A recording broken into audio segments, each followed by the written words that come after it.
కడప జిల్లా ప్రొద్దుటూరులో TDP party పరిస్థితి కుక్కల చించిన విస్తరలా మారిందని ఎమ్మెల్యే రాచమల్లు శివప్రసాద్ రెడ్డి తీవ్ర వ్యాఖ్యలు చేశారు. ప్రొద్దుటూరు వైపీసీ కార్యాలయంలో ఏర్పాటు చేసిన మీడియా సమావేశంలో మాట్లాడారు. ప్రొద్దుటూరులో టీడీపీ నిర్వీర్యం అయిపోయిందంటూ ఉద్దేశంలోనే ప్రజలు కూడా ఉన్నారన్నారు.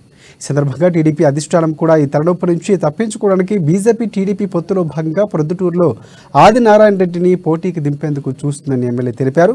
తమపై ఎవరు పోటీ చేసినా గెలిచేది తామేనని, రాబోయే ఎన్నికల్లో రాష్ట్రంలో జగన్ను మరోసారి గెలిపించాలని ప్రజలకు విజ్ఞప్తి చేశారు.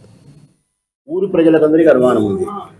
కారణం ఏంటంటే ఈ ఊర్లో తెలుగుదేశం పార్టీ బలహీనపడిపోయిందని, తెలుగుదేశం పార్టీ నిర్వీర్యమైపోయిందని, కుక్కలు చించిన విస్తరలాగా వాళ్ళే కొట్టుకుంటున్నారని, అందరూ కలిసినా కూడా కనీసమైనటువంటి పోటీ వైఎస్ఆర్ కాంగ్రెస్ పార్టీ జెండాకి ఇవ్వలేరని, వీళ్ళు ముగ్గురుగా 4 భాగాలుగా Telugu Desam party 1, Telugu Desam party 2, Telugu Desam party. ఈ నేపథ్యంలో ఈ టికెట్ తెలుగుదేశం పార్టీ బీజేపీతో పొత్తు కుదిరితే బీజేపీకి కాలబెడుతుందని చెప్పి ఈ ఊరి జనం అంటున్నారు.